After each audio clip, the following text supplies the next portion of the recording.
கர்த்தருக்கு ஸ்தோத்திரம். யெகோவாயிரே பிரேயர் சேனலுக்கு உங்களை வெல்கம் பண்ணுறேன். பிரியமானவர்களே, நாம் இப்பொழுது பார்க்கவிருக்கிற வேத பகுதி எண்ணாகமம் 23:20. இதோ ஆசீர்வதிக்க கட்டளை பெற்றேன், அவர் ஆசீர்வதிக்கிறார், அதை நான் திருப்பக்கூடாது.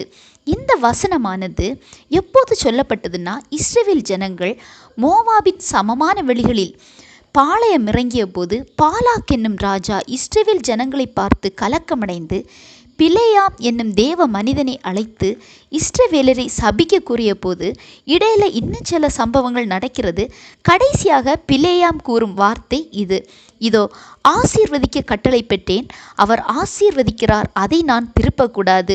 பிரியமானவர்களே, இஸ்ரவேல் ஜனங்கள் ஆண்டவரால் தெரிந்து கொள்ளப்பட்டு அவர் நேசித்த ஜனங்கள். அதனால தான் அவங்க சென்ற இடமெல்லாம் ஆண்டவர் வெற்றியை சுதந்திரிக்க செய்தார்.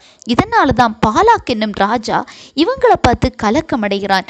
இந்த வசனத்தின்படி பார்க்கும்போது ஆண்டவரால் தெரிந்து கொள்ளப்பட்டவர்களின் காரியத்தில் ஆண்டவர் எவ்வளவு கண்ணோக்கமாக இருக்கிறார் பாருங்க. அவர்களை ஆசீர்வதிக்க கட்டளை கொடுக்கிறார்.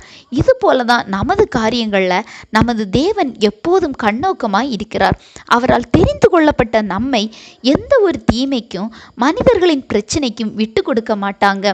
தேவன் ஆசீர்வதிக்க விரும்புகிற ஒரு மனிதனை அவர் எப்போதும் பாதுகாத்து வழிநடத்தும் தேவன். இப்போ நீங்கள் பார்த்தீங்கன்னா, இஸ்ரவேல் ஜனங்களே அவர்களுக்கு வந்த இந்த தீங்கை அறியல, ஆனால் ஆண்டவர் அந்த தீங்கை பார்த்து அதை மாற்றியும் விட்டார். அதுபோல தான் ஏதாவது மனிதர்களாலோ அல்லது சூழ்நிலைகளாலோ பாதிக்கப்பட்டு ஆசீர்வாதத்திற்காக ஏங்குறீங்களா? வாக்குத்தத்தத்திற்காக காத்திருக்கீங்களா? ஏற்ற காலம் உங்களுக்காக அவர் செயல்படுகிற தேவன். உங்கள் விசுவாசத்தை விடாதீங்க. ஆண்டவர் உங்களை ஆசீர்வதிக்கிறவர். இதோ ஆசீர்வதிக்க கட்டளைப்பட்டேன், அவர் ஆசீர்வதிக்கிறார். உங்களை கண்டிப்பாக ஆண்டவர் ஆசீர்வதிப்பாங்க. நம்பிக்கையோட காத்திருங்க. ஆண்டவர் தாமே இந்த வசனங்கள் மூலம் உங்களை ஆசீர்வதிப்பாராக.